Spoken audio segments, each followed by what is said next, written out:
I'm not sure. I'm pretty sure it's to 3 p.m. finish.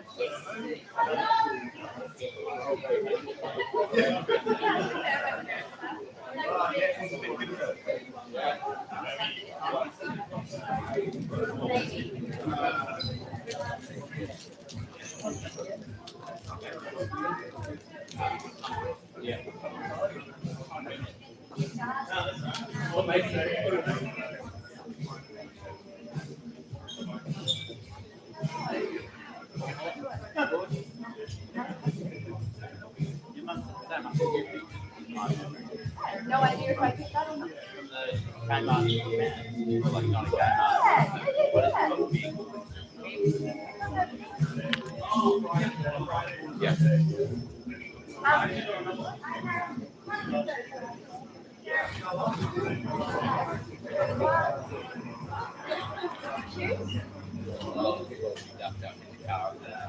I didn't realize that you guys effectively and then you read. I thought it was a wild animal.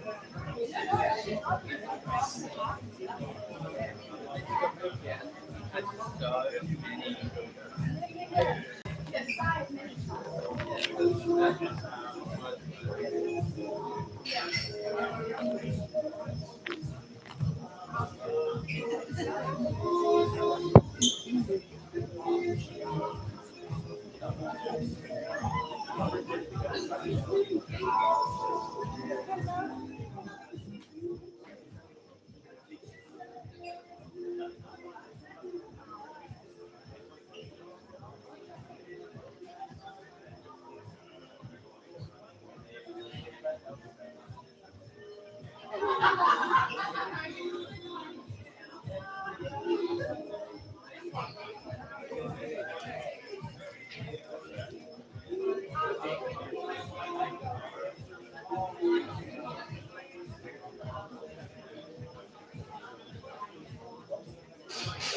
That's so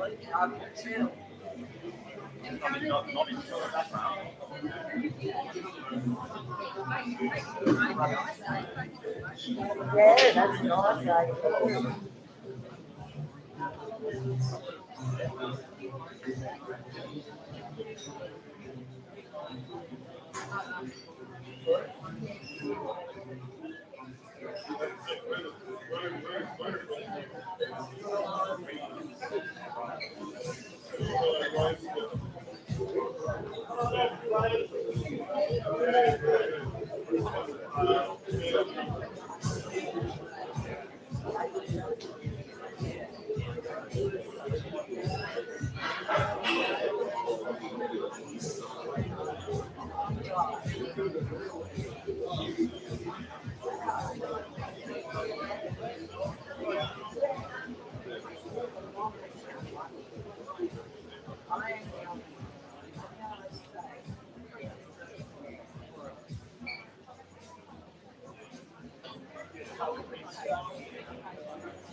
Oh, you know, doing what people do.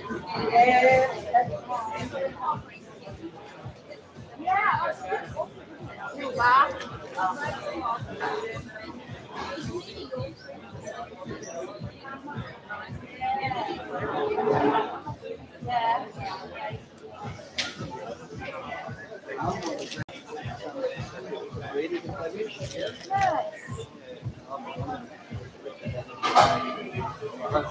I'm just going to say writing. It was because Nat was going to bring her camera.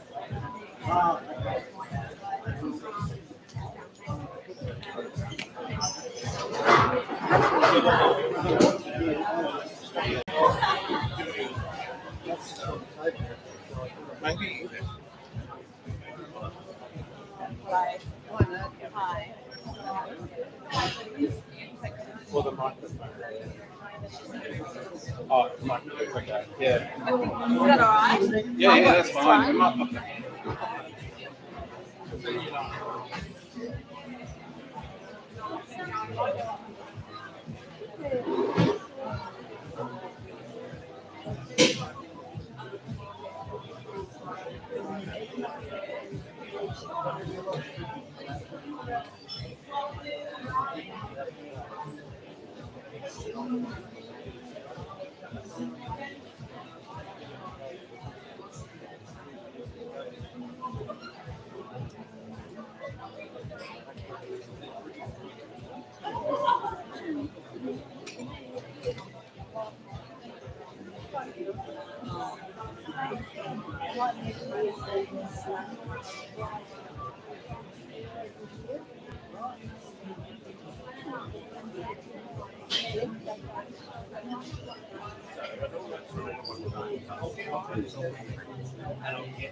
Okay. Yeah,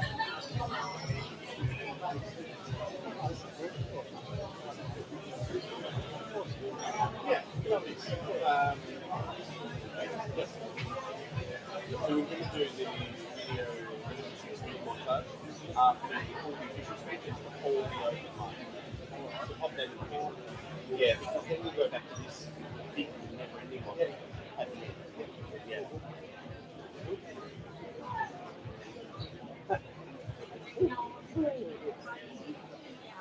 I've got everything in my book as well, so I can. The only thing was I had a couple of minor edits that I'd forgotten to make to my eulogy. Do you want me to put it? Do you want me to slide it in here? Yeah, that's good. And And then I can also, just pass it. some of it into my eulogy had the star business, which we put separately. Yes. So do you I'll want cross to? that off now. Great. Okay. Are you happy to make it in there? Yeah, that's all right. Now I just had to change mine slightly so that I've got a little piece in mine. Oh no, sorry. No, that's all right. No, well, I had to edit it anyway, and then I realised that. I thought, oh, good, Stolen your good, I words. picked it up then. Sorry. Yeah. Oh, so that's. Oh, that's it there. Yeah, it's double-sided. So. Goes into Sue's. And Sue hasn't changed hers. No. No, we've got a copy of hers, but I don't know. I'll put it in there. That's great. So yours is now that. Is that right? Yeah, it's just some dates I can put in at the bill. No, hang on, that one's double-sided. Yeah, sorry, I have to up now. So I'm pretty double-sided. Oh, I see. Yeah. Oh, Sorry about so that. that's all right. Sorry.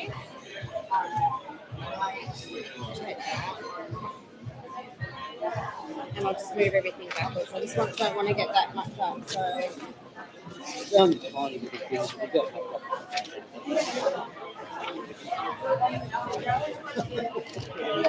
that'll do it. So I just need to put that in now. It's good to get it right. And then move that. Yeah. Oh, that's all right, because that's double-sided with that anyway, so that's great. That's all we have to do. All right.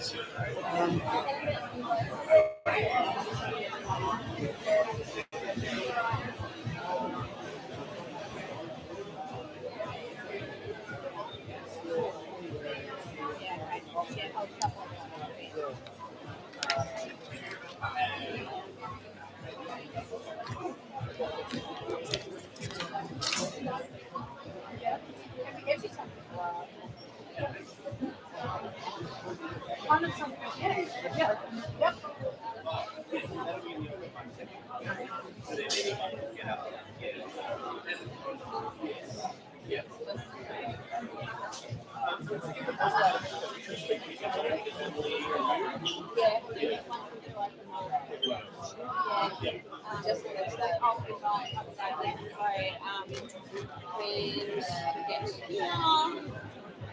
so I'll just be doing a final signal and then explaining the open mic. It's here.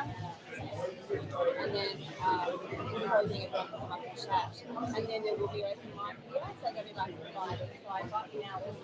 And it'll be a roving mic, so if someone picks up with it, then you hold it.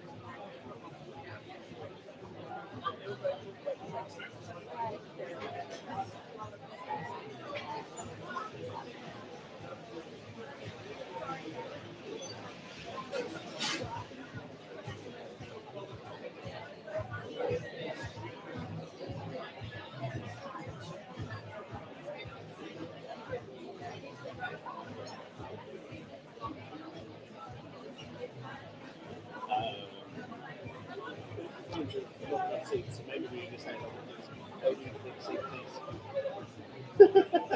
maybe we don't even need to do it now. Maybe at the beginning is it? Yeah, I'll do a bit of housekeeping anyway, Yeah. like with the phones and everything. So Yeah, so I don't think there's any. as long as we've got seats for Cass and Anne and Tom and I family. think you said that at the beginning, like family here, everyone's sort of behind them. Yeah, if you have a When stand. we go to the video montage, the live streaming guys are going to cut directly to playing that on there. Right, So yeah. the cameras are like important. So maybe talking to the front, get down a bit, because we're standing in the back. If there's anyone sort of here, There should be no one standing in front of those cameras in my mind. Like everyone's seated here and then from kind of Yeah, okay. Yeah. yeah. Or people from TV. Or over this way. Yeah, But- so just I'll just say, look, just be mindful we are live streaming, so if we Yeah. can stay out of this point of view here and stand here and here. Yeah, Yeah. let's just do that. Yeah, okay. Yep. Sounds good. All right.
Oh, hey, buddy, I saw the street.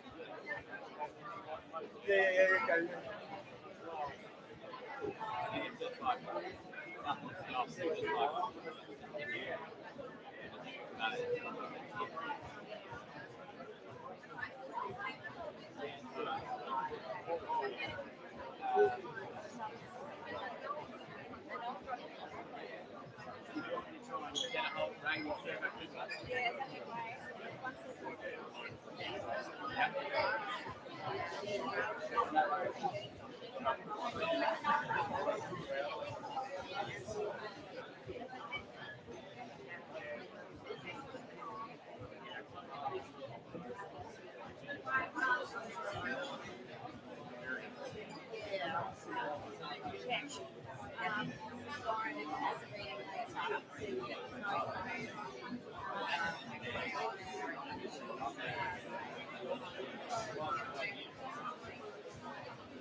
Good afternoon, everybody. Hello. If I could just grab your attention, please. We'll get started very shortly. So I just wanted to do some housekeeping and hopefully wrangle you guys into some kind of comfort. I know we've got not enough chairs, which is amazing because of you'll come here for Alycia, which is beautiful, but we do have live streaming going on as well. So if I can just ask everyone, we've got this side, which is fine. You can stand here or find a stool. We'll keep this area here around the cameras clear and then try and find bums on seats as much as possible for down the back here. I'd like to keep this area clear for Chris and Sue and family if possible. I do apologise for the lack of chairs. If everyone can kind of move down a little bit to provide some more seating on these bench seats, that'd be great. Thank you.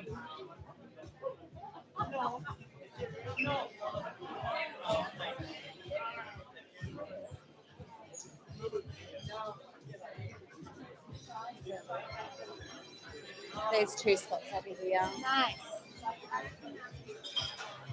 Can everyone please make sure their phones are on silent for me as well? That'd be great. I'll turn them off. Thanks.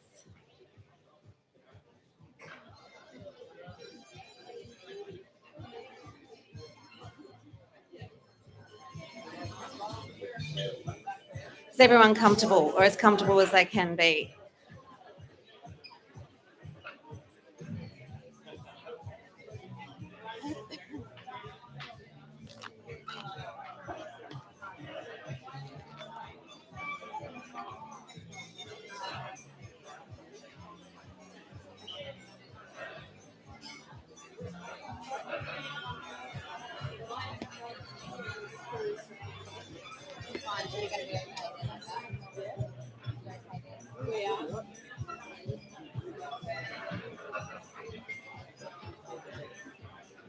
Some of the guys up the back,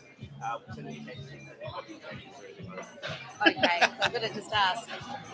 Can everyone up the back hear me? Hello? No? Okay.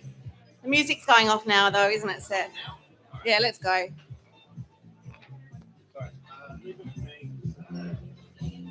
How about this? Is that better? Hello? Okay.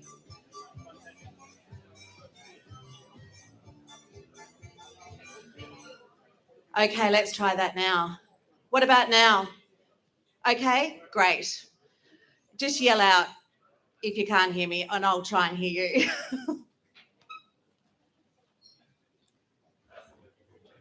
Thanks, Seth.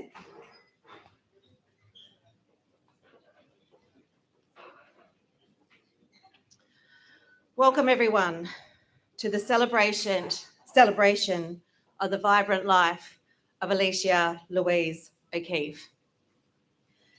My name is Nat Weaver and I'm a civil celebrant here to conduct today's gathering, and I'm honoured to be here standing alongside Alycia's beautiful family to not only mourn the premature death of their beloved daughter, sister, bestie and granddaughter, but also to celebrate the life that was Alycia.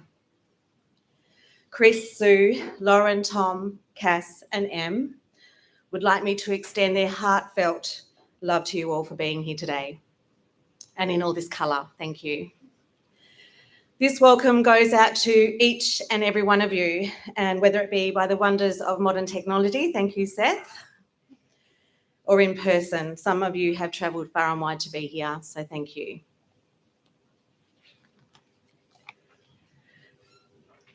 Your presence here today is definitely not lost on the family, and they are so warmed by the support that they have received and continue to receive from each and every one of you. Before we proceed, I would like to acknowledge the traditional owners and custodians of Lutruwita, Aboriginal land, sea and waterways. We acknowledge with deep respect the traditional owners of this land, the Palawa and Pakana people. Sovereignty has never been ceded. It always was and always will be Aboriginal land.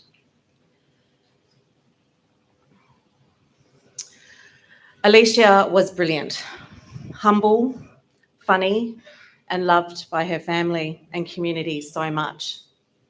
She embraced life and loved a good chat. Alycia was a wonderful friend, a great sister, and a loving daughter and granddaughter. Alycia's love knew no bounds, yet behind her infectious laughter, Alycia grappled with her own inner struggles, one she fought fiercely to shield others from. Alycia was remarkable and inspiring and relentless in her advocacy work within the mental health field. And despite her small stature, she commanded attention and respect. In the wake of Alycia's sudden departure, her absence has left you all stunned. Yet amidst the profound loss and grief, you all gather here today to celebrate a life that was deeply impacted, each of you, and uniquely and meaningfully. There was nothing insignificant about Alycia. Her unwavering determination, zest for life, and commitment to making a difference left an impression on everyone she encountered. And though her absence may weigh heavily upon you all now today, you will find solace and support in your togetherness. As we navigate this ceremony, we'll share laughter, tears, stories, memories, and most importantly, lots of love and comfort. We're here to honour Alycia's remarkable achievements and the light that she brought into everyone's lives. And today I'm very pleased to introduce a unique aspect of this ceremony, the living tribute to Alycia. So rather than the traditional funeral offerings, Alycia's family has welcomed you to bring a plant, a symbol of life and growth, to contribute to a living garden in her memory. And as you can tell, it's been great, and I believe there's a heap more on your way as well to your house. Some of you have already graciously presented the plants to Sue and Chris, and they do extend their heartfelt gratitude to each of you. Alycia had a deep passion for gardening, and this generosity reflects the love and admiration for all shared of her. Together, the family will nurture this garden to symbolise Alycia's enduring presence in their hearts and lives. Alycia's family has shared with me the profound impact she made as a compassionate professional in the mental health field. Her infectious smile and genuine warmth were matched only by her remarkable ability to balance deep empathy with meticulous attention to detail in her policy work. In light of this, I would like to seize the moment to draw your attention to the Black Dog Institute pamphlets, or A3s, on the walls and around the area. Sue and Chris have initiated a fundraiser to support mental health research, where even a modest contribution can make a meaningful difference in the lives of Australians grappling with depression. Your generosity will provide vital support for crucial programs, including the engagement of youth presenters to facilitate discussions about mental health in schools, as well as the development of research initiatives at empowering children with depression to adopt healthier patterns of thinking. Any donation to this cause, which was profoundly dear to Alycia's heart, would be very deeply appreciated.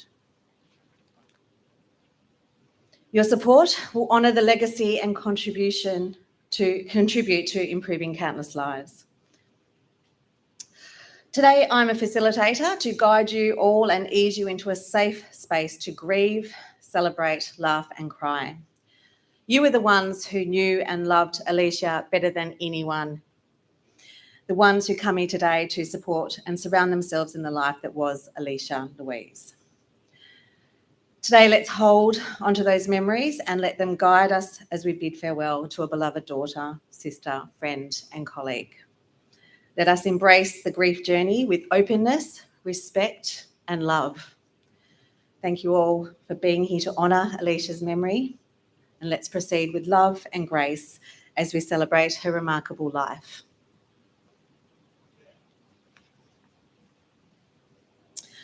As we gather here today to honour the life of Alycia, it's natural to feel a whirlwind of emotions, sadness mingled with immense appreciation and gratitude for the time that you all shared with her. Alycia's sudden and tragic passing has left you all grappling with overwhelming grief. And in the wake of such profound loss, it may take time for the numbness to fade and for peace to find its place in our hearts once more. Each of you experience grief uniquely, and you must be gentle and compassionate with yourselves as you navigate this journey. Every emotion you feel, whether sadness, anger, or confusion, is a testament for the love that you had for Alycia and the reflection of your own mortality. The love you all shared with Alycia will forever be a part of you and guide you through this time of transition. As you confront the waves of sadness that accompany loss, allow them to move through you gently and gracefully, knowing that peace resides within you always. Beyond the stories and memories you hold dear, beyond the pain and suffering of the present moment, may you find solace in the enduring support of your community, a community that Alycia loved so, so much. In this time of sorrow, may you draw strength from one another, leaning on the bonds of love and friendship that connect you all. May you honour Alycia's memory and find comfort in the knowledge that her spirit lives on in the hearts of all who knew her. So now let's take a moment to reflect on the beauty of Alycia's life with Chris's eulogy.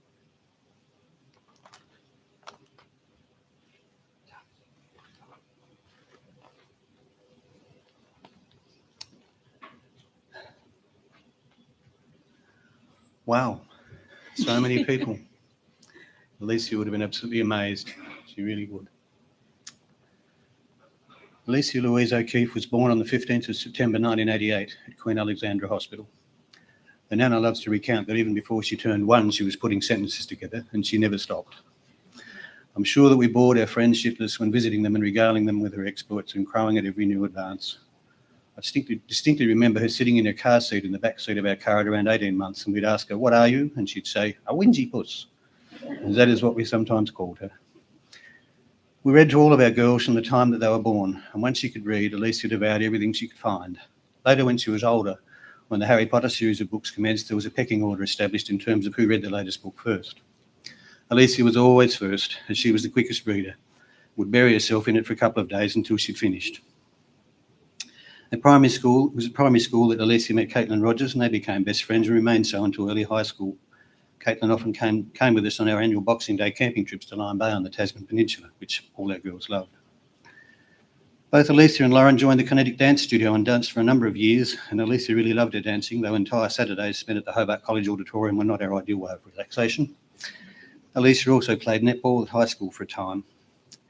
During 1999, when Alycia was in grade 5, we decided to take the girls overseas for a big trip. And Alycia, being trapped in often one-room apartments with their parents and siblings for nearly 4 months, often led to conflict as she was approaching the terrible teens. Despite these little issues, this trip really did a lot for her confidence. Alycia was an excellent student and always achieved brilliant results. She really didn't need to study very hard. Sadly, in her 3rd year of high school, she developed anorexia, an illness which gripped her for 2 years. With the help of some excellent health professionals and her wonderful psychologist, Jan Smith, a friendship which endured all of her life, she recovered, but remained with her to a certain extent throughout her life. And she was able to finally complete high school, then college, with a score of 98.7. In her 2nd year at college, she flew to France to visit her friend Chloe, who had been an exchange student in Hobart. They had a wonderful reunion, and Alycia even went to school for a few days in Paris. Her college score was enough to allow her to pursue her preferred path of an international relations degree, but she decided to take a gap year, and in 2006 moved out of home and into a share house in Sandy Bay. After living there for about a year, she moved into another share house on the Brooker Highway in North Hobart, and during this time she worked in a lawyer's office on the waterfront as a receptionist. She spent the next couple of years working there and partying with friends, during which time she met Seth, who was to become her partner. As the degree offered at UTAS didn't meet her requirements, she enrolled and was accepted at La Trobe University and enrolled in a double degree in Law and International Relations. In February 2009, she moved to Melbourne to commence her uni studies. Initially living in a share house in Parkville, where Seth soon joined her, then another in St Kilda with Andrew and Seth.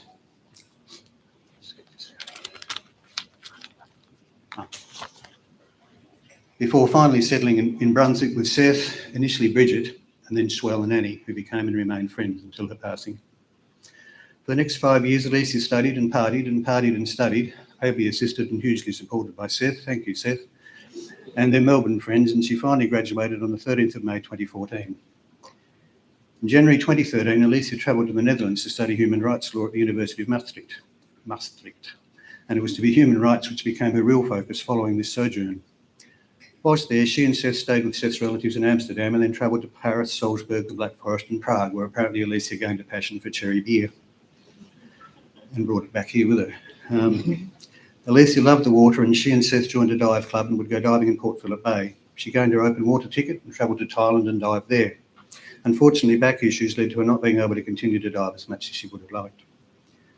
Alycia and Seth parted ways after 7 years but remained great friends, and whilst Alycia was working at the Telecommunications Ombudsman, she met Barris and they commenced a relationship which lasted until 2021. She and Barris had some great trips together to Turkey and the Greek islands, and Alycia met and was much loved by Barris's family. They travelled to Cappadocia and went ballooning and visited Barris's dad near Antalya, as well as staying on Rhodes and a resort on the west coast of Turkey. A furry feline named Momo also appeared on the scene around this time and was much loved by them both.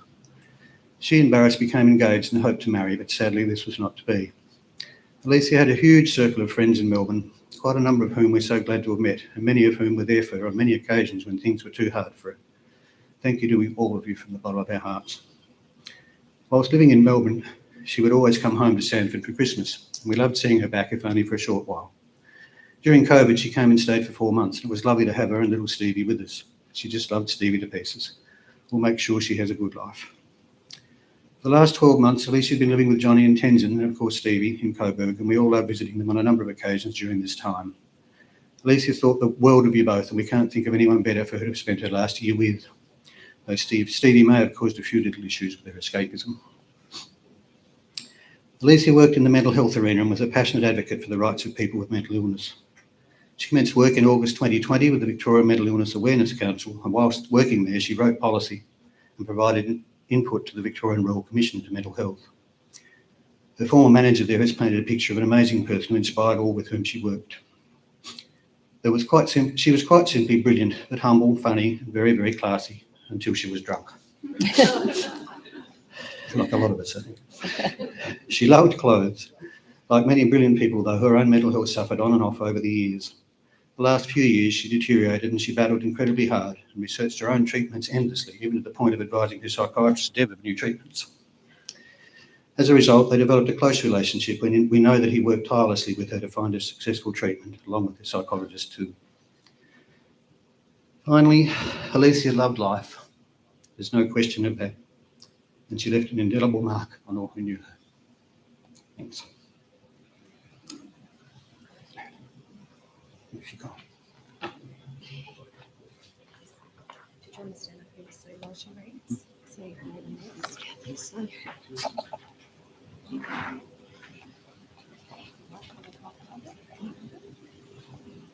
I can't read.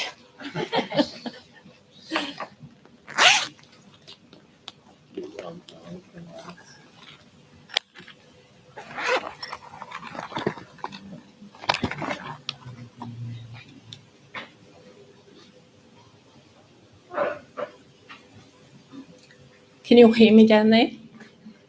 Keep it right up to you. No? Right up to your mouth. Like that and hold it close. Now? Oh. Nice joke. Just let me know if you can't hear. My first really clear memory of Alycia is about 2 hours after she'd been born. It was late and everyone had left the hospital. She was in her crib sleeping so peacefully. I was filled with so much love, happiness and wonder to look at our precious little baby and to wonder what her future might look like. We initially lived at Ferntree, and I remember she loved to come on little bushwalks with me, breaking the peace by chattering incessantly all the way along the bush trails. Our Ferntree house was on a block that was way too steep, so after Lauren was born, we moved to Sandford in 1991 so the girls could play outside more safely. This was not to be. The girls were so busy playing Barbies, they practically never left the house. Having said that, we spent a lot of time camping, particularly enjoying every Christmas and New Year at Lime Bay. We all loved it.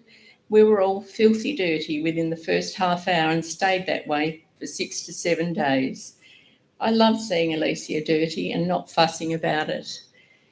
She was always such a spotless little thing, and I think that the perfectionist traits that caused her a lot of anxiety throughout her life were probably there right back at that young age. One standout memory was spending a lot of time in the car taking the girls to childcare or visiting. Alycia never stopped talking or asking questions.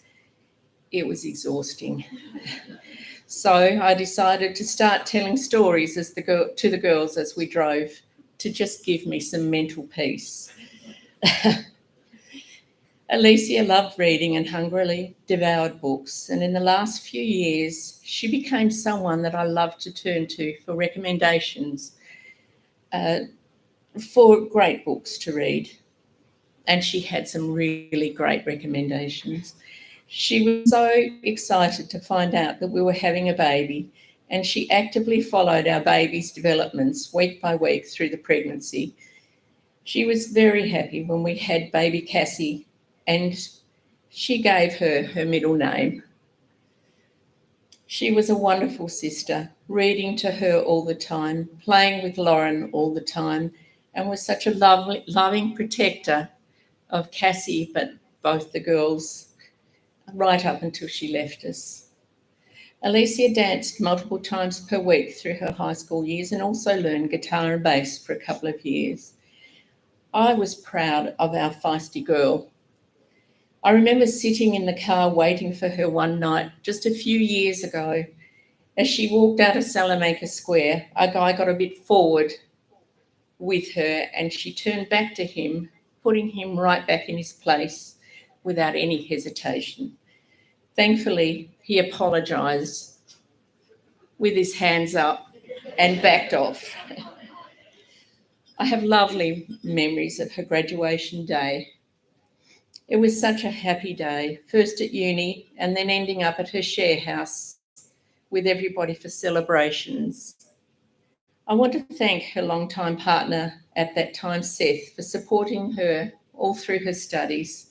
You are a man of infinite patience.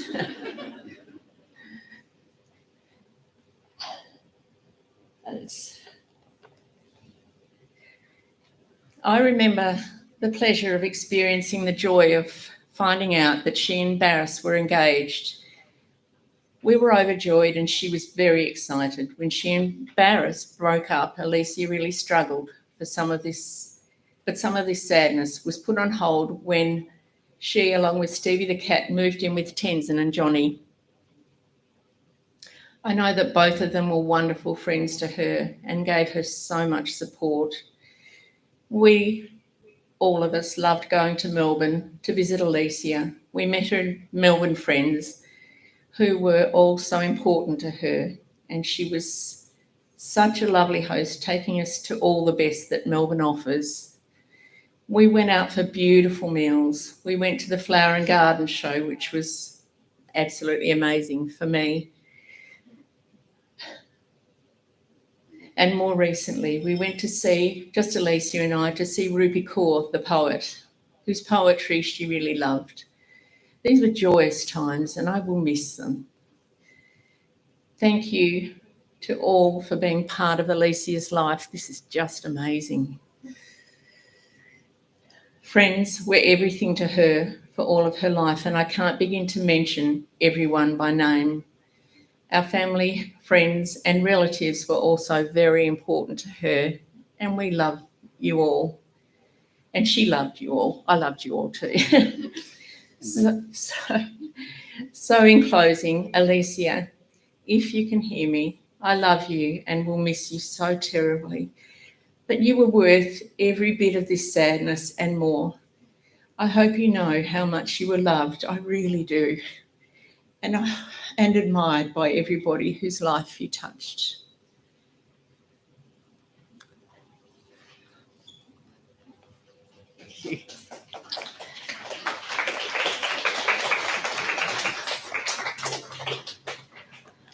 Lauren and Cass, if you'd like to come forward.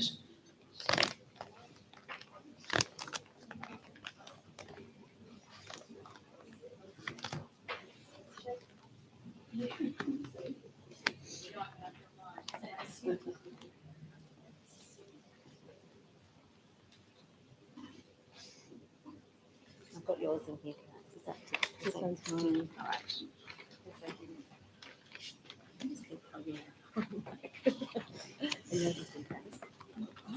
Yeah, my hands are all shaky. Whew. Why would I write a tribute for someone who is, at least in my mind, so beautifully, brilliantly alive? Why would I write words to honour the life of someone who only 4 weeks ago sat beside me in the sunlight and laughed with me at my unshaven legs, who told me she didn't like the idea of Botox and wanted to age naturally, who danced and sang in her seat beside me, who hugged me so hard when I left. She wanted to holiday with me in Italy. She wanted to make a little extra money selling some of her beautiful clothes. Incidentally, she sold me this jumpsuit and thought I got it at a bargain price. I didn't. She wanted to start dating again. She wanted to cultivate a beautiful garden in her backyard. She wanted to read the unread books on her shelves. She wanted to relearn how to surf. She wanted to live. And yet,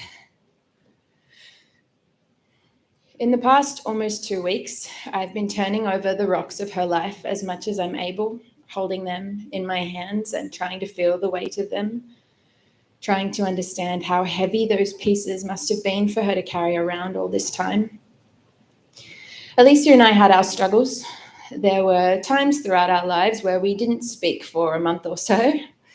She thought I was sometimes self-righteous, and I thought she was sometimes arrogant. She thought I was judgmental, and I thought she was dismissive. She hated that I tried to solve her problems, and I hated that she wouldn't let me. We both thought the other needed to learn how to shut up and listen. But despite all of that, we loved each other like nobody's business. She could be fiercely protective, soothing, talkative, silent, silly, deeply serious, unable to see anything but the dark, unable to quell her own adorable laugh. And she has given me beautiful, invaluable, happy memories, millions of them, for which I'm unspeakably grateful. There are simply too many to read aloud. When Alycia was admitted to hospital at 15 with anorexia, she wrote me a letter to comfort me because I was having a hard time in my first year of high school. She assured me things would get better for me. I still have that letter and another one in which she told me I was her best friend. She comforted me while she was struggling in hospital. I remember her excitement when she first moved to Melbourne, how she delightedly showed me around the city and introduced me to her new mainland life. Years later, I recall visiting her in the Melbourne clinic. It was a miserable place for Alycia, but still she made friends with all the nurses and had a favourite coffee shop and would take herself on walks by the Collingwood Children's Farm so she could pat the goats because it made her feel a little better. The first time Alycia talked to me about suffering, she was helping me get ready for my first disco at Lauderdale Primary. We sat on the floor in front of the bedroom mirror as she took to my hair with curling tongs and put makeup on my face. We talked about a friend of hers who was self-harming, and I asked why on earth anyone would ever do such a thing. And quietly she told me that for that girl, it provided some relief from the pain she was in. I remember thinking then that Alycia knew a lot of things I didn't about the world, that Alycia knew a lot of things I didn't about pain. She was 13 years old. Around 2.5 years ago, when we almost lost her, I asked Alycia what her intended last words to me had been. I never found the courage to read the note she left back then. She told me she'd written that I was her hero, and I didn't know how to feel about it at the time. What last words could ever be enough from someone who has chosen to leave you? But I know how I feel about it now. I know now how I should have responded. I looked up the meaning of hero, and here is my cultivated definition. A hero is someone of outstanding courage.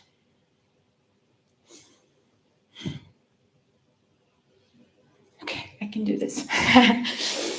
A hero is someone who is selfless in difficult situations, who's willing to put their own life at risk so that another person might live to see a brighter day. A hero is someone brave enough to face unspeakable pain every day, who refuses to be passive in the face of what they believe in.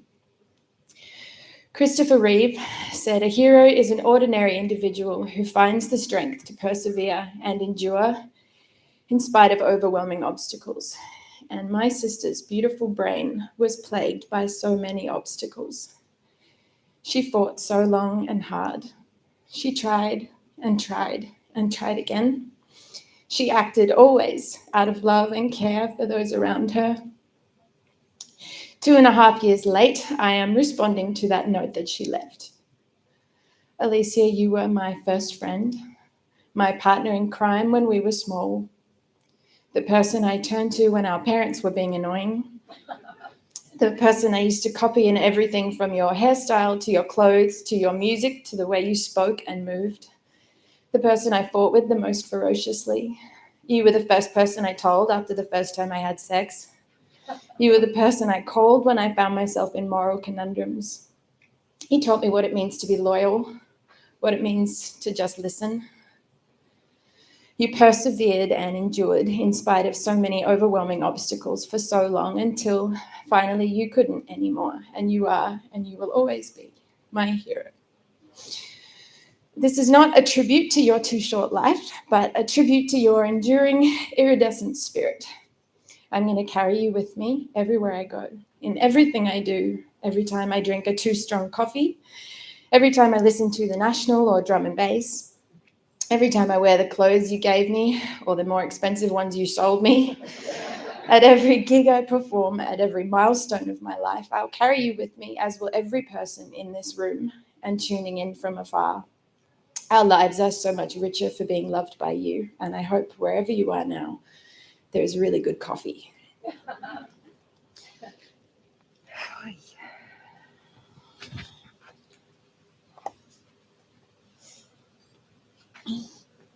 Sorry, that warrants a drink. Yeah, fucking cheers.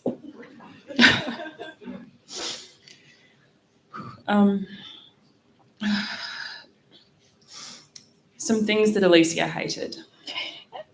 Christmas songs, goat's cheese, millipedes, Jetstar, spiders.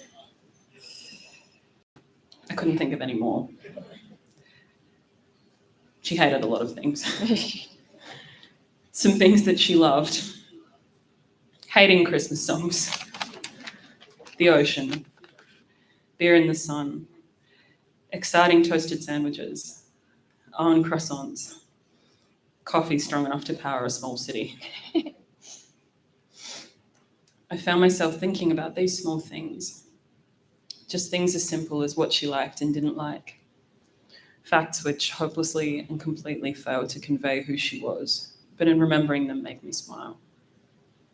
Things that made her say, "Fucking insert thing here." Often Jetstar. With that almost childlike expression and tone of voice that she would get when she was annoyed by something. There was a lot about her that was always like a little kid like that. It came out in her excitement too, in the way that she would bound into a room and start talking immediately because she couldn't contain her excitement and it didn't leave room for other people's conversations. It came out in the way that she never seemed to know where her limbs ended or where they were at any given time. Something that she and I had in common, though I think her clumsiness was unparalleled. It came out in the way that she laughed and in the way that she danced. I have no idea how words are supposed to pay tribute to my sister, to the electric, loud, temperamental, infectiously joyful, dramatic, fierce, passionate, radiant boil of energy that Alycia was. I think that maybe I just want to say what she was and is to me and tell some stories I remember and hope that wherever she is, she hears it and that she knows that she was one of the most beautiful people I've ever had the privilege of knowing. Alycia was very much a traditional, devoted big sister figure, particularly when I was younger. She loved to make me laugh. On my 7th birthday, I remember being in the bathroom with her brushing my hair. She loved brushing my hair and I hated it. And I was excited that I could actually see the top of my head in the bathroom mirror. She was saying to me, "Soon you'll be able to say, 'when I was a girl.'" This memory amuses me a lot now because in the coming years she would wind up being the shortest of all three of us, something which I would never let her forget. Nearly every time she came home, I would greet her by picking her up and carrying her around the room while she squawked at me to put her down. Though I think she secretly loved it, no matter how much she protested or told me to fuck off. She convinced me to eat my broccoli when I was small. She took me out of school for a day when I was 12 and took me to the Sandy Bay slide. And I remember thinking I was the absolute coolest because I was going to hang out with my cool older sister. I remember nights both when I was younger and in more recent years of movies and binging TV series, accompanied by cookies and cream ice cream and pizza or beer or pasta or homemade muffins. I went through a period of baking apple and cinnamon muffins when I went to visit her in Barris. A batch would usually do the three of us for 24 hours. She took me on a giant grocery shop when I moved to Melbourne in my chaotic post-breakup fueled nervous breakdown and introduced me to friends so I wouldn't feel lonely. She always answered the phone when I needed her, even if talking would have otherwise been too hard for her. She was always Lawrence and my #1 fans when it came to us playing music. She loved harder and more fiercely than most of the people I've ever known. And at the same time with her trademark softness and gentleness and endless compassion. Love which she reserved for no one and gave freely to everyone. I've been wondering the last nearly 2 weeks since Alycia passed where we go from here. I've been wondering how we can go about our lives and eventually find joy, contentment, and peace again. But there's something else that I began to feel almost immediately after last Sunday. I owe it to her to fight with every cell in my body to live the life that she fought so hard, both in her personal and professional lives, for herself and others to live. I owe it to her to take my goddamn meds and not take my physical or mental health for granted. I owe it to her to not let myself be afraid of stupid shit. I owe it to her to love as hard as she did. In line with this, I want to read a poem which she showed me. I don't remember when she showed me this poem or why, but in the days after she passed, I knew that this was the message that I wanted to share, one which spoke to her and which I think reveals another part of the way that she saw the world, a part which was not fueled by illness and which will be harder to remember in times like this. Beautifully, magically, and hopefully. Who made the world? Who made the swan and the black bear? Who made the grasshopper? This grasshopper, I mean. The one who has flung herself out of the grass. The one who is eating sugar out of my hand. Who is moving her jaws back and forth instead of up and down. Who is gazing around with her enormous and complicated eyes. Now she lifts her pale forearms and thoroughly washes her face. Now she snaps her wings open and floats away. I don't know exactly what a prayer is. I do know how to pay attention, how to fall down into the grass, how to kneel down in the grass, how to be idle and blessed, how to stroll through fields, which is what I've been doing all day. Tell me, what else should I have done? Doesn't everything die at last and too soon? Tell me, what is it you plan to do with your one wild and precious life?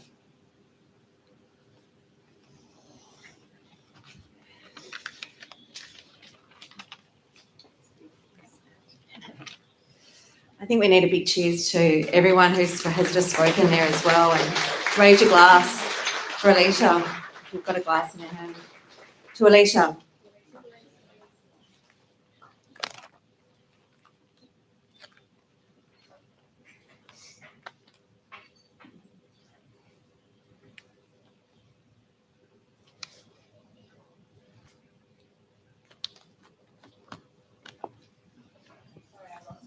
That's all right. Just give me a turn.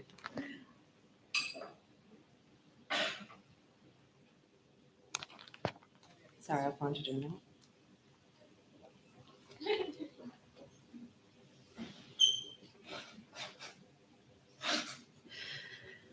As we gather here today to honour the life of Alycia, we recognise that each of you carries with you unique memories and reflections of her life.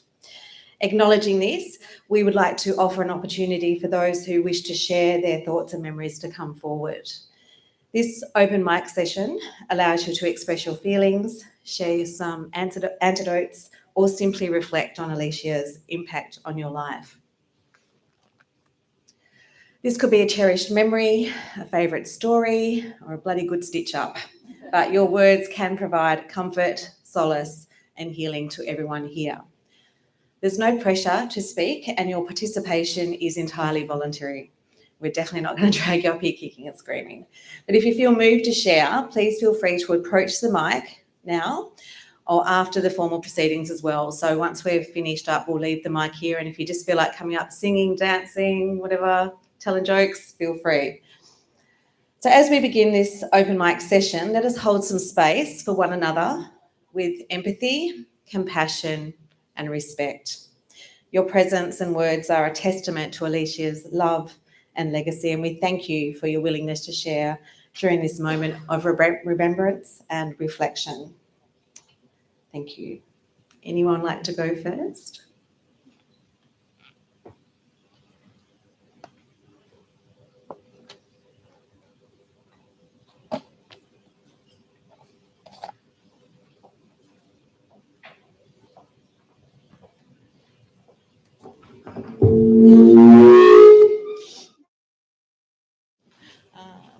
Just make sure. Hello.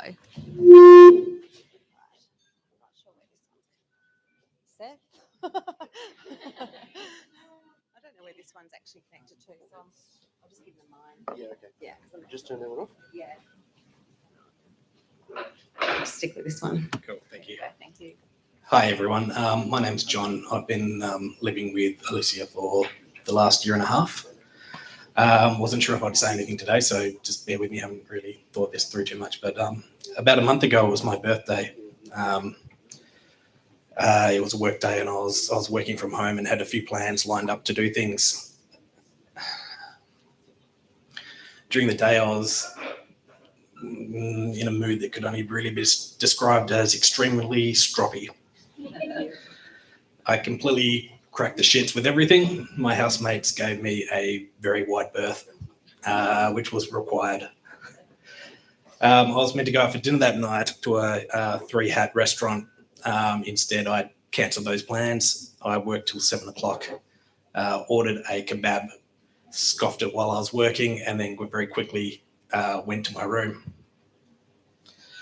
Alycia, realising I was in a strop, had given me a lot of room that day, but then realised I'd gone to my room without any acknowledgement of my birthday.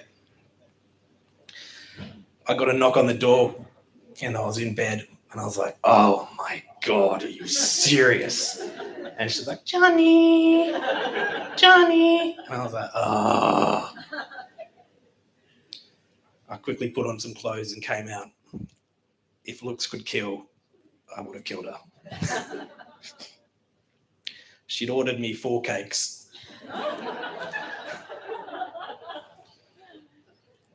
still being in a strop, we went to the kitchen and sat in the kitchen awkwardly at the table as we tried each of the cakes, realising how stroppy I was, and knowing that Alycia had just realised that I had just put myself in such a bad mood and wasn't going to acknowledge my birthday, and that just wasn't right.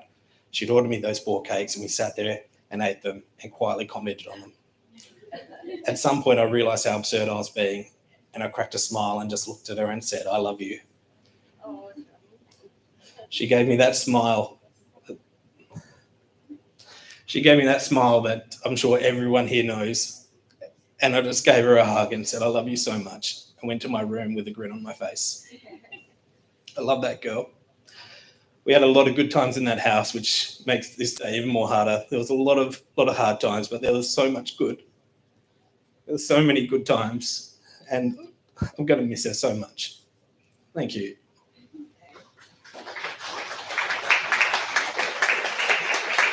Thanks so much. Acknowledging it's really tough to get up here and do that. So honestly, there is absolutely no pressure to do this, and there is plenty of time at the end to do it as well. So if there's anyone else that would like to come forward at the moment.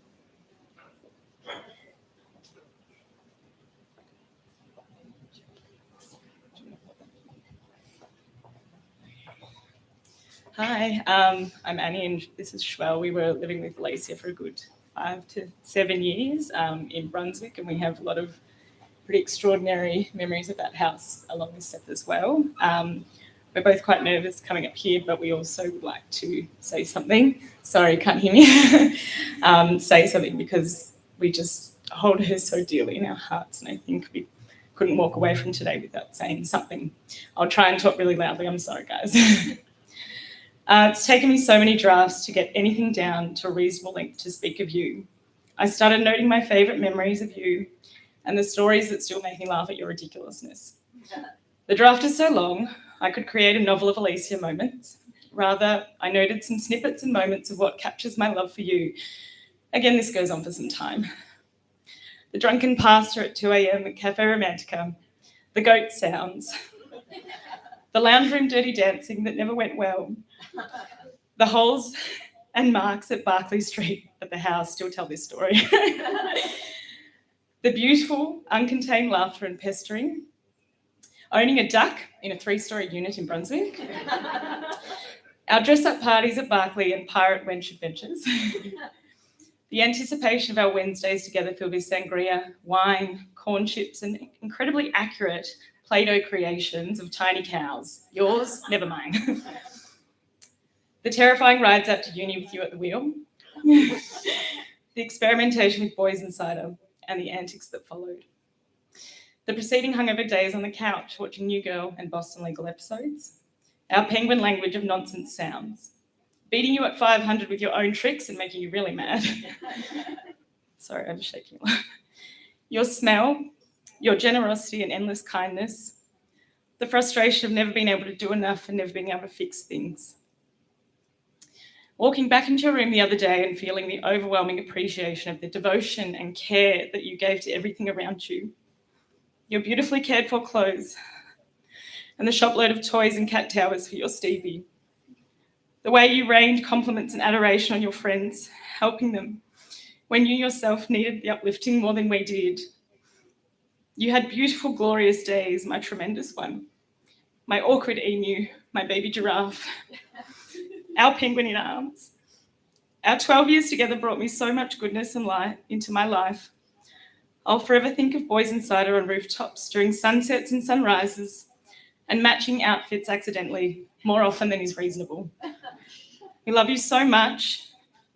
You'll continue to be in my dreams, forever in my memories, as someone who loved fiercely, was unreasonably intelligent, saw more and felt more deeply than most. I don't know if I could hold that piece, sorry. I'm sorry.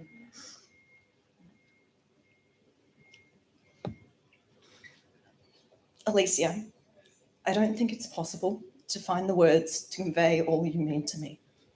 I've never had your way with words. Factually, you and I were housemates, workmates, travel buddies and dive buddies, and this information does nothing to explain what a wonderful and supportive friend you were to me and to all of us. It doesn't explain the thousands of hours of conversation and laughter, the passionate debates, the wild plans, the silliness, the joy. Oh, how happy you made my heart. Words are simply insufficient to express how very much I love you, my brilliantly bright, kind friend. I can't express how my heart breaks that you are gone, or for how hard you had to fight, and just how deeply you'll be missed. So instead, I'll read a poem by your favourite poet, Rupi Kaur. It's okay, I'm doing great. I'm sorry. When I go from this place, dress the porch with garlands, as you would for a wedding, my dear. Pull the people from their homes and dance in the streets.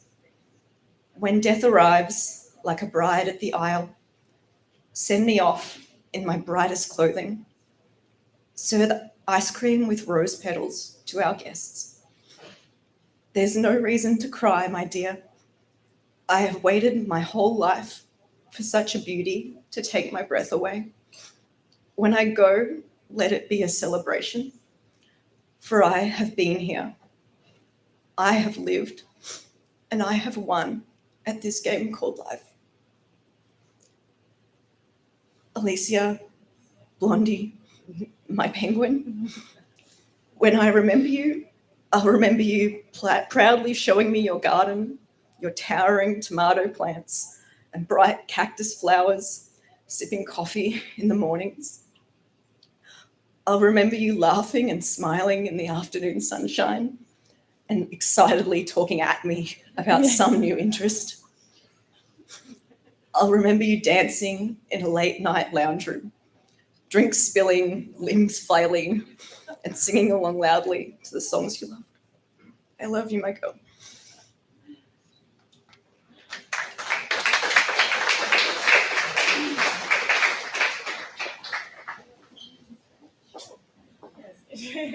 Together. Yeah.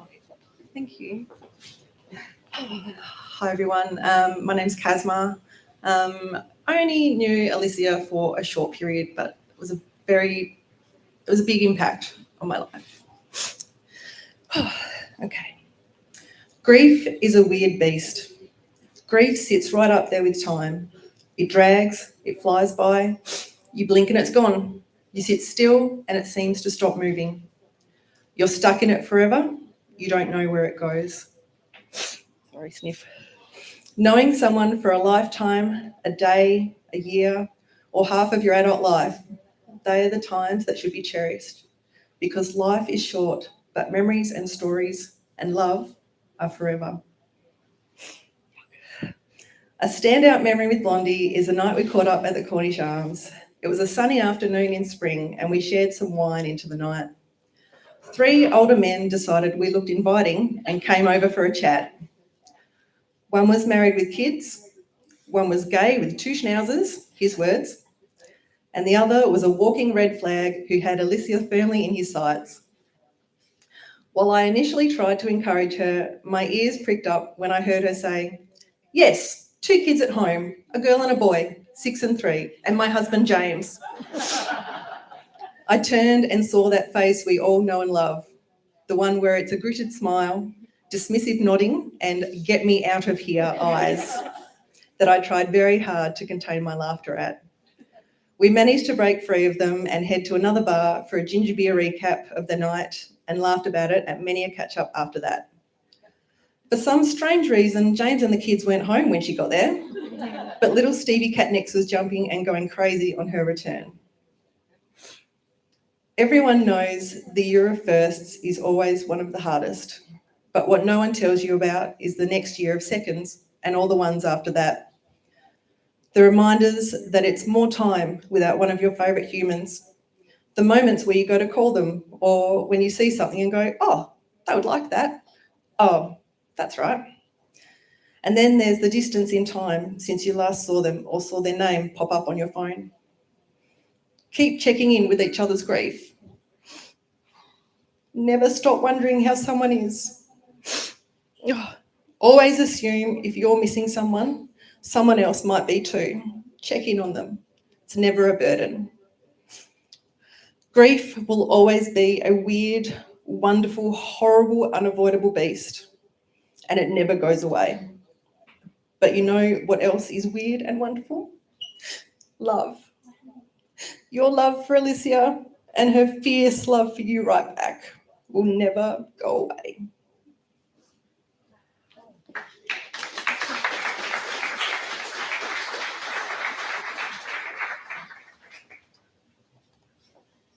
Thanks, everyone. Is everyone happy for us to proceed? Is there anyone else, or leave the mic down for later? Yeah.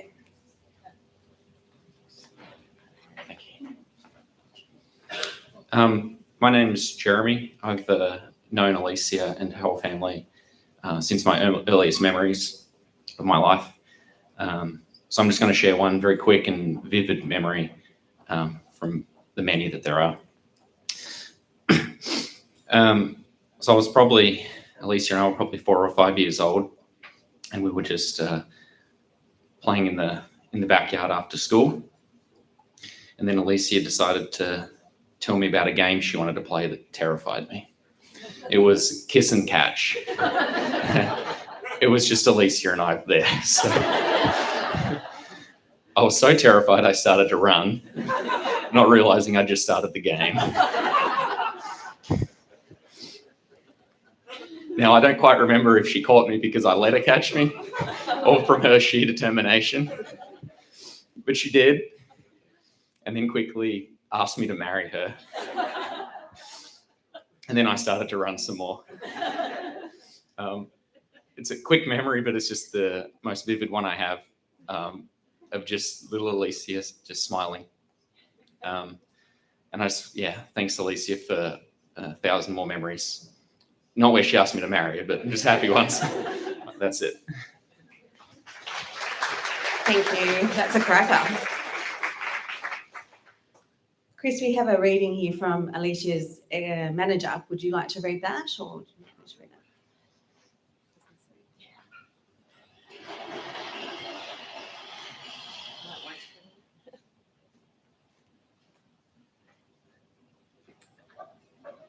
that? Okay, we were contacted by Gabriel, who was Alycia's previous manager when she worked at VMIAC, and he was kind enough to give us this tribute that he actually had to get his manager to read out to the staff because he wasn't able to do it himself. It's a beautiful tribute, I think, and I think it's worth everyone hearing because we only ever heard really one side of her work life, and it was always self-deprecating. And yeah, anyway, here we go. As a manager who worked closely with Alycia and learned so much from her, I need to share this message. Like many of you, I'm very upset to hear about Alycia's passing. When Alycia left, she was flying high, the best she ever had been doing professionally and personally. Out of all the people I'd worked with as a manager and in my time doing social work, it had been long since I'd seen someone do so much work on themselves, their professional ability, and to improve their confidence against some significant odds. By the end of her time at VMIAC, she was really holding her own, doing so well in many advisory groups. As an expert, both LA and legal, she was successfully balancing high-level compassion and meticulous detail in all the policy work she undertook. She was becoming more openly curious and had no reluctance questioning assumed knowledge, including the humility to question her own. Not in ways where she doubted herself, but in ways that were more of a journey. Because when it came to building solutions, Alycia was seeing the intellectual journey of the thinking through could create better results and open more doors than holding an opinion. Alycia always will be a true thinker. Before she was offered the role at IMHA, I already knew more was laid out for her. After all, I'd been getting nothing but incredible feedback via our networks about her work. I couldn't argue that it wasn't time for her to go up in the world and she was going to take that great smile with her. It was wonderful seeing her so happy at the VMIAC unconference. She was an entirely different person to the one I'd met those years ago. I was so proud of her, I'm still incredibly proud of her. She did VMIAC proud and undertook work that will continue to benefit others for years to come. On a personal level, we had some similar shared mental health challenges, so the understanding of the impacts of her health were, for me, sometimes inescapable. That's probably one of the most useful things about the work we do. It can enable some pretty frank conversations about why things are hard to achieve. It can result in learning of new ways to overcome old barriers from a person who's been in relatable situations. We learn from each other. I'm so deeply grateful for that. It does too, however, make me mourn how often we as people living with mental health issues don't have the experience of life expectancy we all deserve. I'm very, very sorry for the grief for everyone that knew and loved her. This said, Alycia will definitely continue to live with us all, as will her work and all the humour and joy she brought to those in her orbit. The impact she's had can't be measured. So, along with many others, I'd like to thank her. Thanks, mate, for all you've given us.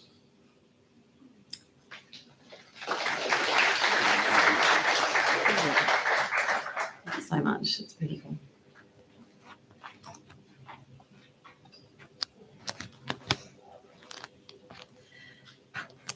We're going to end shortly with a montage of loads of great photos and video of the family, and then again we'll have the open mic available for everyone to mingle and chat.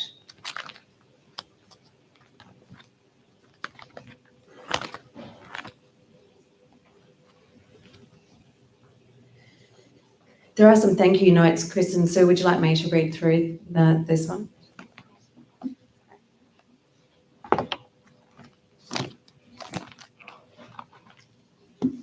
The family have so many people to thank, and it would be impossible to name everyone. So, and they definitely don't want to miss anyone. So, it's not unintentional.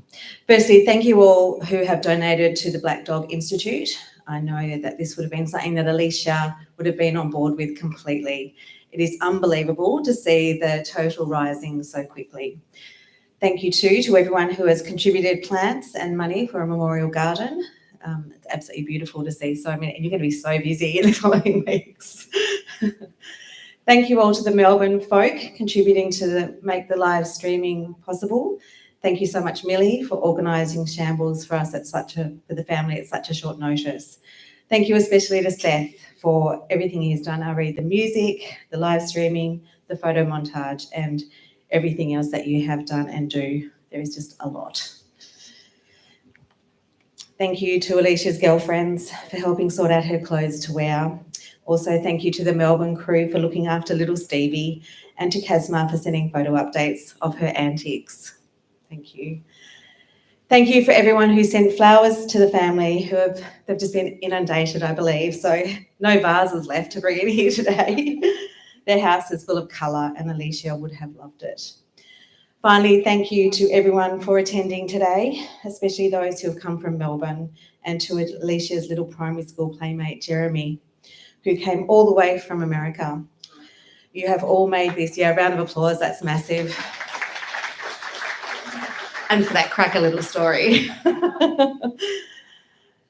You've all made this a real celebration and will continue to do so in the afternoon. But it was a short but brilliant life, and let the party begin. I'll continue with the following montage. Thank you.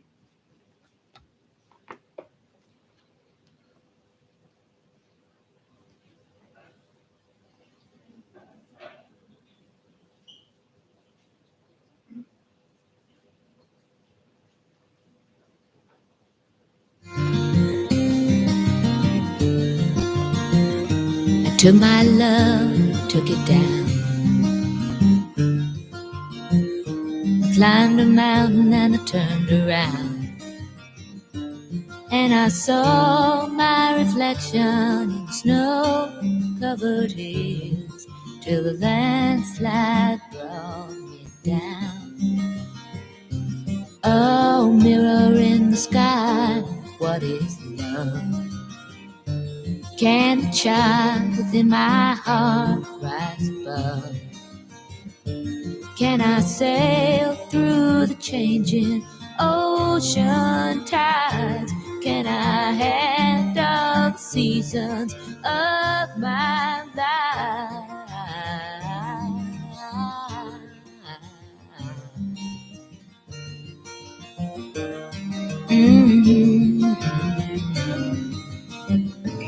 Well, I've been afraid of changing, 'cause I've built my life around you. But time makes you bolder, even children get older, and I'm getting older too.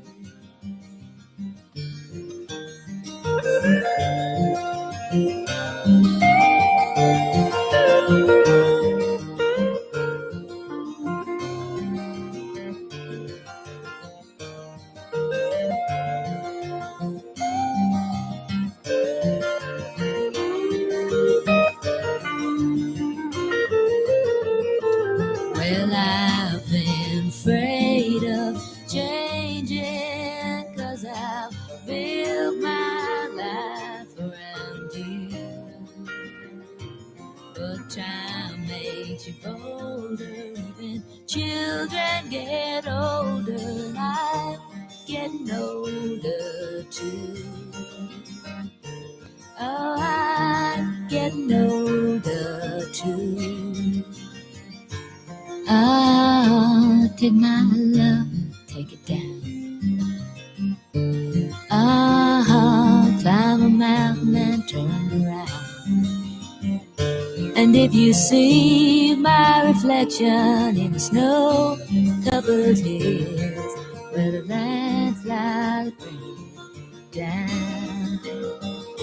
And if you see my reflection in the snow-covered hills, where the landslide brings it down. Oh, the landslide bring it down. She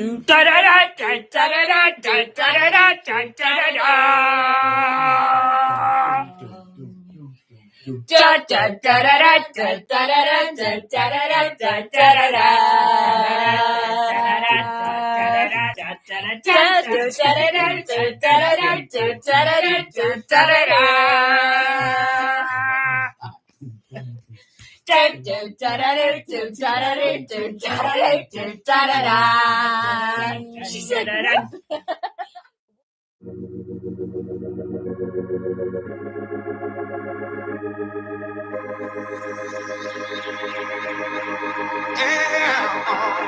no, I said it's true. I can feel the love, can you feel it too? I can feel it, I can feel it, You know I said it's true. I can feel the love, can you feel it too? I can feel it, I can feel it, yeah. You know I said it's true. I can feel the love, can you feel it too? I can feel it, I can feel it, You know I said it's true. I can feel the love, can you feel it too? I can feel it, I can feel it,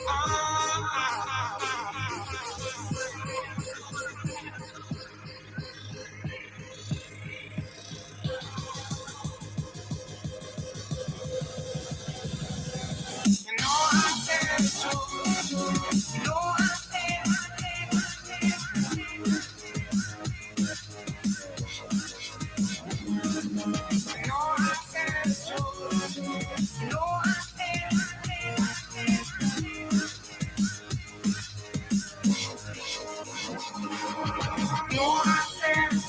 I can feel the love, can you feel it too?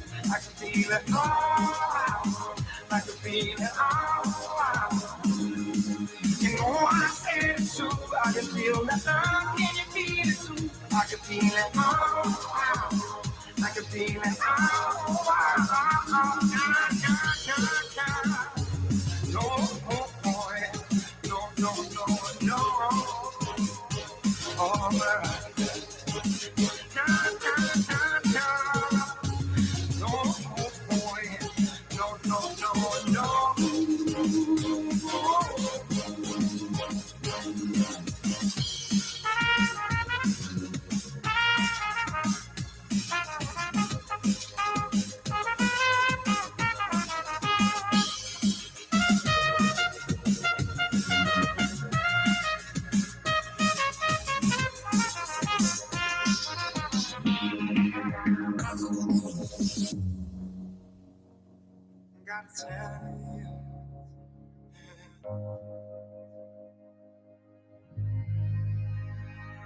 I gotta tell you, gotta tell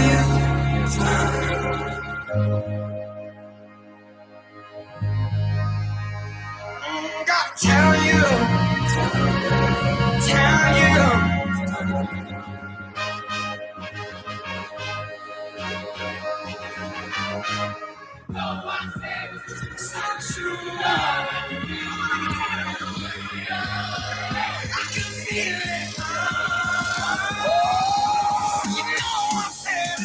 I can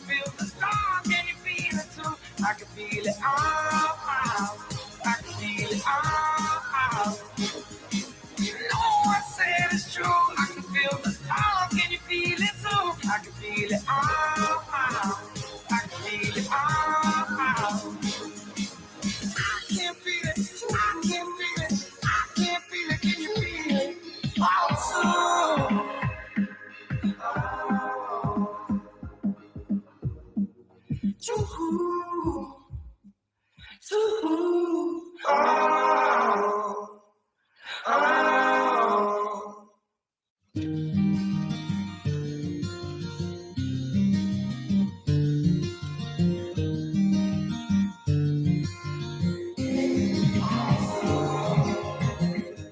To my love,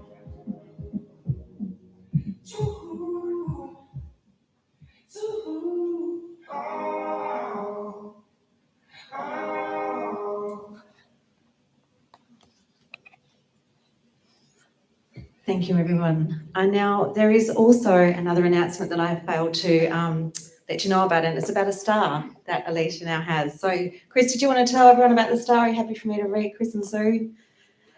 There is a star, and I've got some information here about it. Let me find it in here.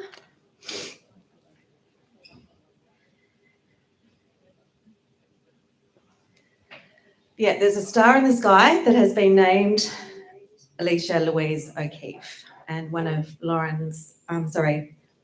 one of Alicia's friends, has organised this, I believe, or Emily, sorry. And I think you'd all agree that Alycia would have loved to have known that a star was named in her memory.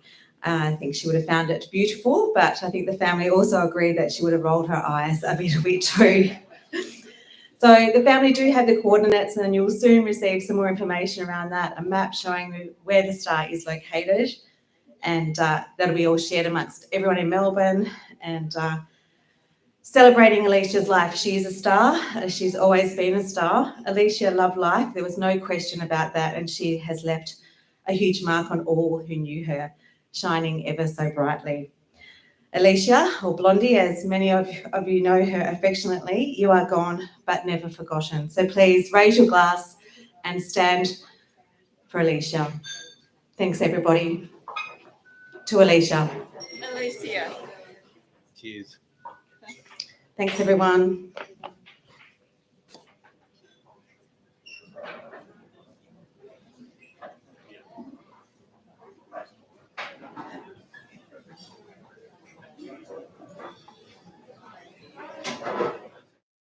Time in which to accomplish good for the nation. We must not waste it.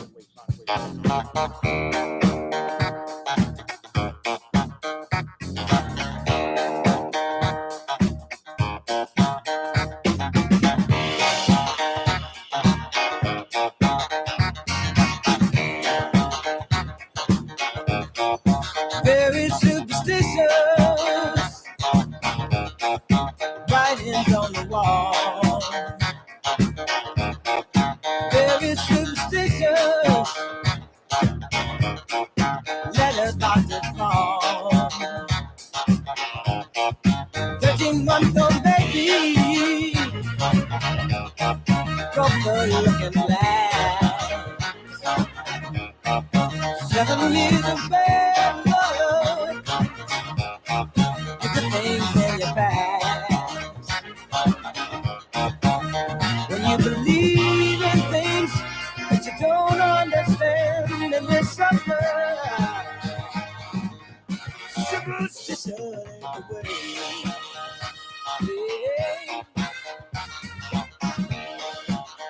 Good evening. The fighting is over for American ground soldiers in Vietnam. The end came quietly today when the last combat unit, Delta Company, 3rd Battalion, 21st Infantry, was deactivated. But until the final hours, Delta Company was on the job, patrolling the underbrush near Denai. While the outfit took some casualties, its men were warned in advance, no taking chances, no heroics.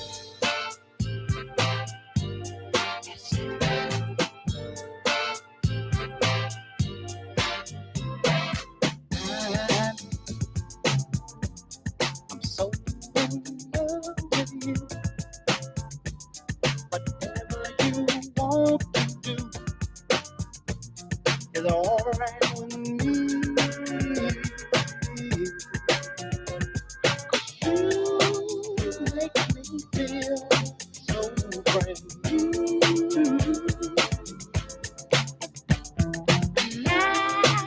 I want to spend my life with you. Oh, baby,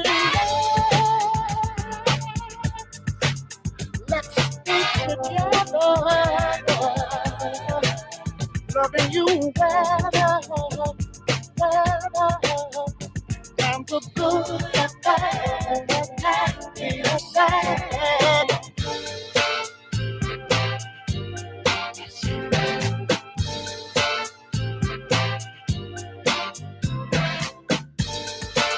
Normally, a sunrise is rather meaningless for an American soldier who's out humping the Vietnam bush. It's usually just another day, another chance to get killed or wounded in an unpopular war. But on this particular morning, it's a different story. These men of the 3rd Platoon, 21st Infantry, the last U.S. ground combat troops in Vietnam, are short. They have spent their last night and morning in the field. It's a great feeling.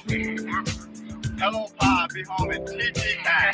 Don't worry about that. I got the situation well in hand. With my supervisor standing here, we can conquer the world.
Despite a few bad decisions by judges, some disappointments and petty mistakes, the Munich Olympics were on the way to becoming the pleasantest Olympics because the West Germans worked to make them so.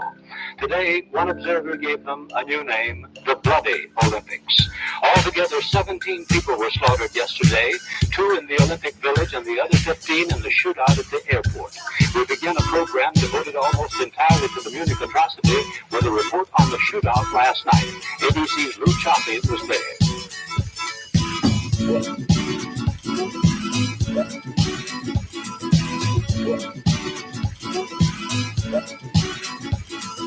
Mama Pajama rolled out of bed and she ran to the police station.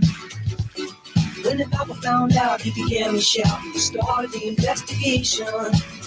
It's against the law. It was against the law. What the mama saw. It was against the law. When mama looked down and spit on the ground every time the name gets mentioned. The papa said, oh, if I get that boy, I'm gonna stick him in the house of detention. Well, I'm on my way. I don't know where I'm going. I'm on my way. I'm taking my time, but I don't know where. Goodbye, Rose, the queen of Corona. See me and Julio down by the schoolyard. See me and Julio down by the schoolyard.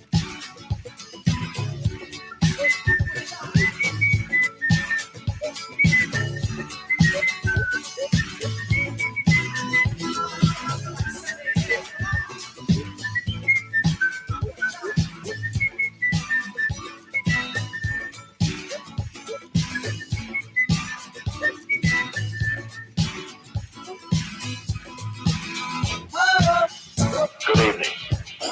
I want to talk to you tonight from my heart on a subject of deep concern to every American. In recent months, members of my administration and officials of the Committee for the Re-election of the President, including some of my closest friends and most trusted aides, have been charged with involvement in what has come to be known as the Watergate. The inevitable result of these charges has been to raise serious questions about the integrity of the White House itself. Tonight, I wish to address those questions.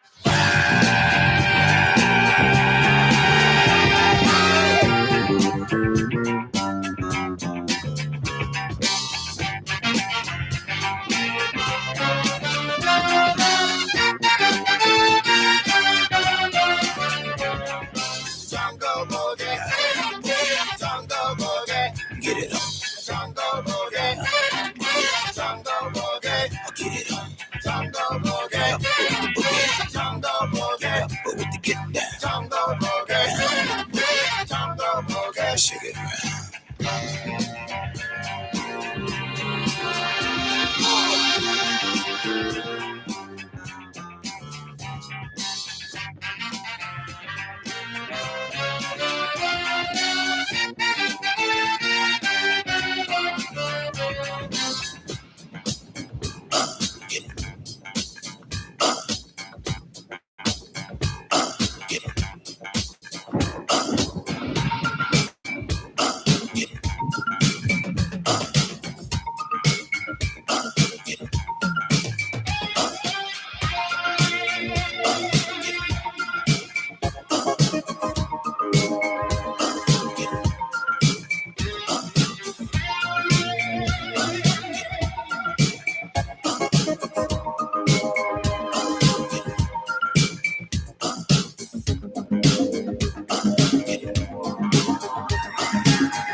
And I want to say this to the television audience. I made my mistakes. But in all of my years of public life, I have never profited from public service. I've earned every cent.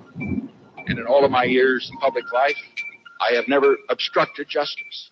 And I think, too, that I can say that I welcome this kind of examination because people have got to know whether or not their president's a crook. Well, I'm not a crook. I've earned everything I've got.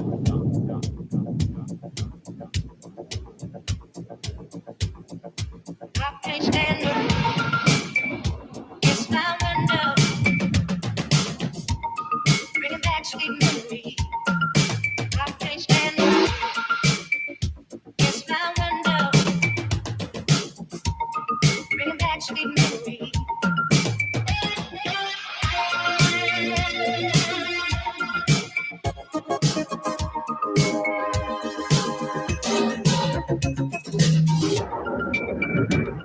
I have much pleasure in declaring the Sydney Opera House open.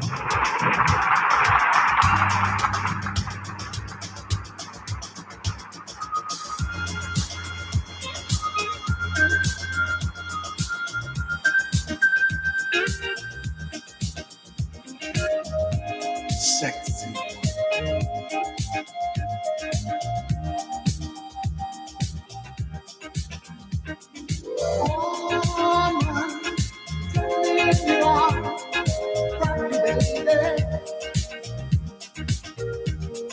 Woman, take me as you are, rock you, baby. There's nothing to it. Just say you wanna do it. Open up your heart and let your love in. Woman, take me as you are, rock you, baby. Woman, take me as you are, rock you, baby. President Nixon reportedly will announce his resignation tonight. Vice President Ford will become the nation's 38th president tomorrow. That word comes unofficially from aides and associates of both men, but not from the two men themselves. The swiftly moving events of this busy day in Washington tend to confirm it. I shall resign the presidency effective at noon tomorrow. Vice President Ford will be sworn in as president at that hour in this office.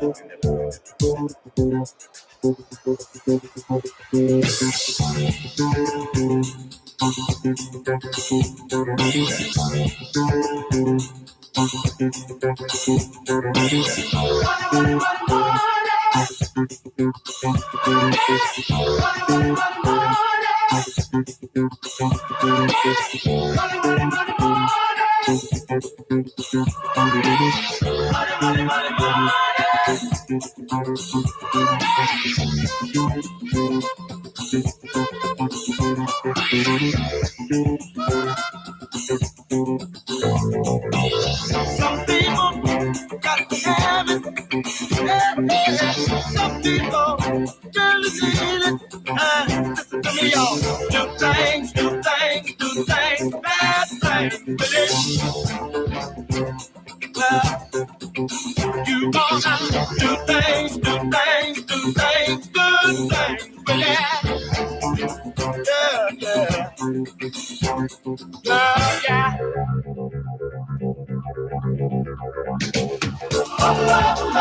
People will steal from their mother. People will rob their own brother.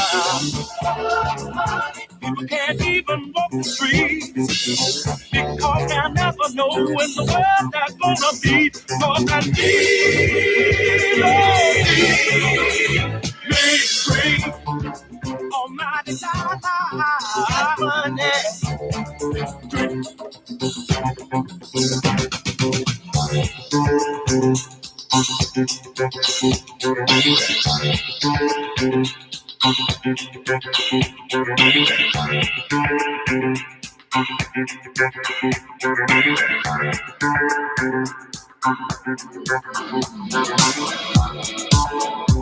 The Vietcong flag is flying over the presidential palace in Saigon today, just a few hours after the South Vietnamese government announced its unconditional surrender. The Provisionary Revolutionary Government gave Saigon a new name, Ho Chi Minh City. The PRG says it will follow a policy of peace and non-alignment in its foreign policy. And it says a general amnesty will soon be decreed. But it has said little else in the brief period since the surrender. We now have films of the emergency evacuation effort from Saigon, which took place just before the surrender.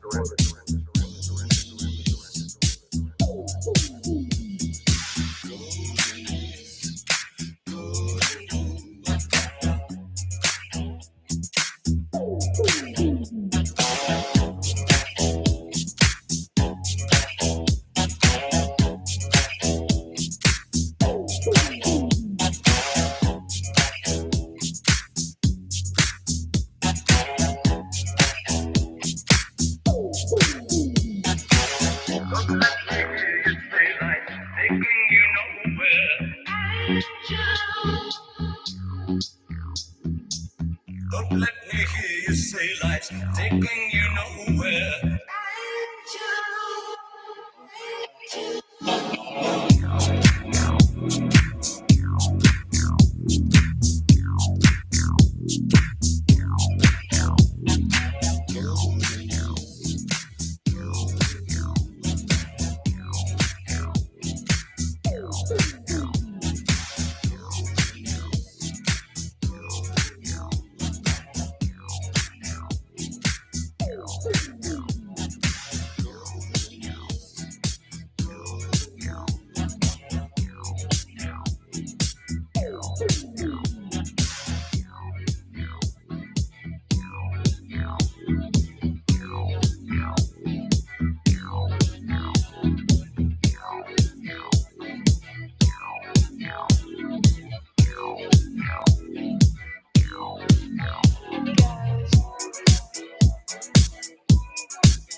Anytime, any day, you can hear the people say that love is blind. Well, I don't know, but I say love is kind.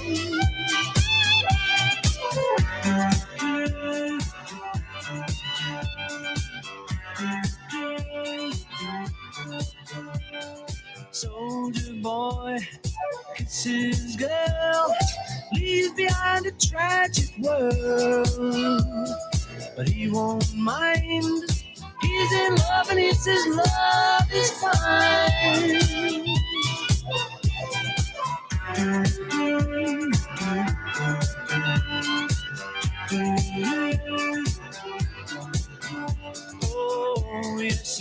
we know that people will find a way to go no matter what the man says.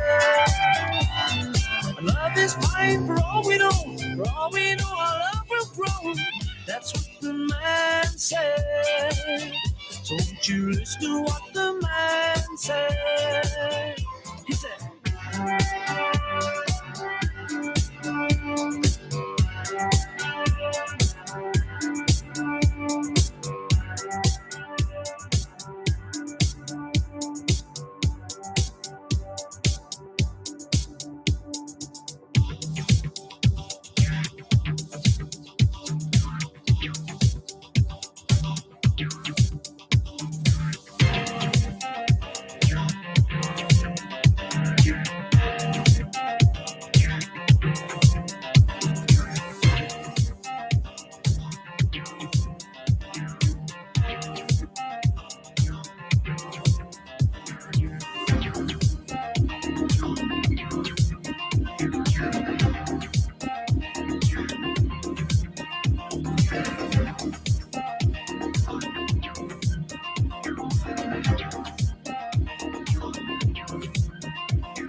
Although Mao Zedong, the most powerful influence on China since Confucius, has died at the age of 82. What finally brought the enfeebled old lion down was not announced. He's been very ill for years and has not, so far as is known, received any foreign visitors since June.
Took my love, took it down. I climbed a mountain and I turned around, and I saw my reflection in snow-covered hills till the landslide brought me down. Oh, mirror in the sky, what is love?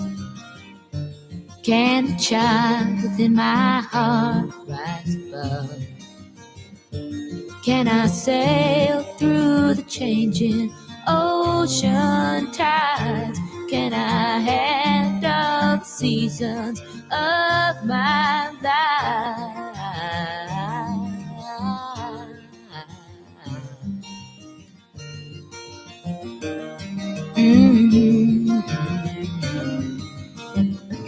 Well, I've been afraid of changing, 'cause I've built my life around you. But time makes you bolder, even children get older, and I'm getting older too.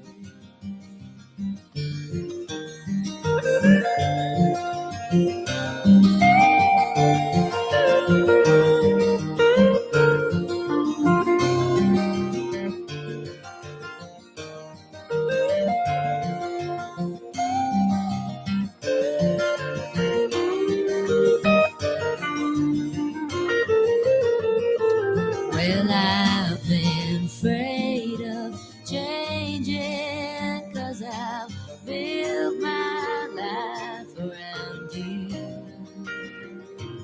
But time makes you bolder, even children get older, and I'm getting older too. Oh, I'm getting older too. Oh, take my love, take it down. Oh, climb a mountain and turn around. And if you see my reflection in the snow-covered hills, where the landslide bring down.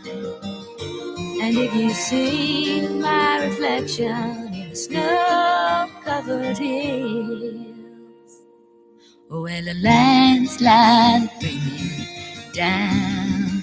Oh, the landslide bring it down. She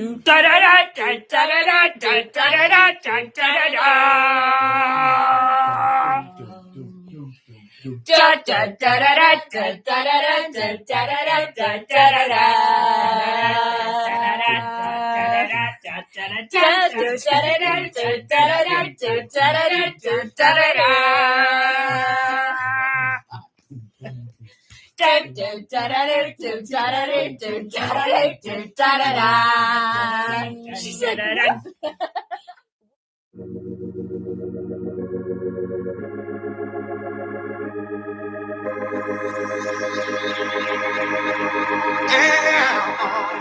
No, I said it's true. I could feel the love. Can you feel it too?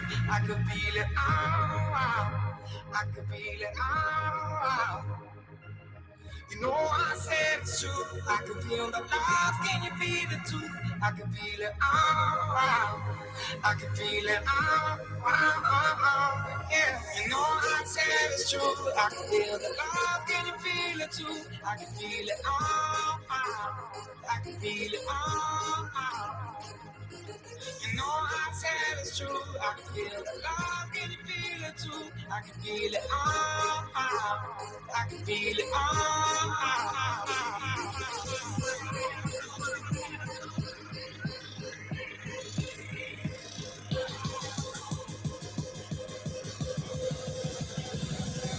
You know.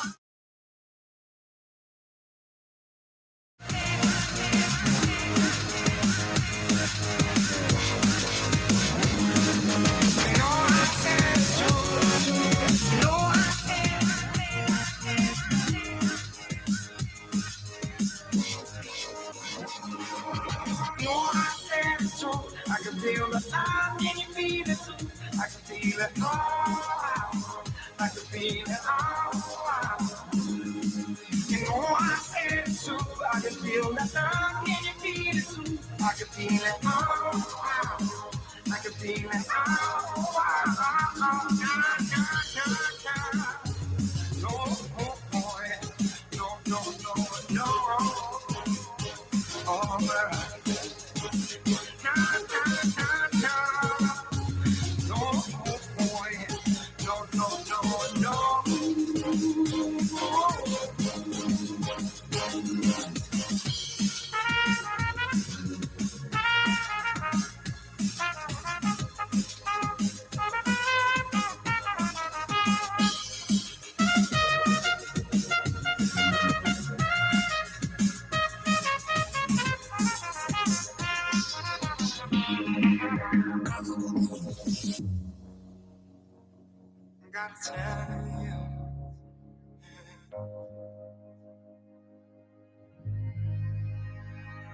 I gotta tell you, gotta tell you.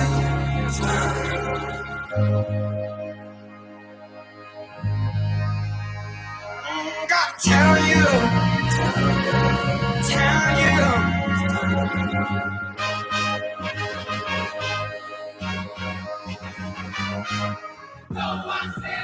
So true. I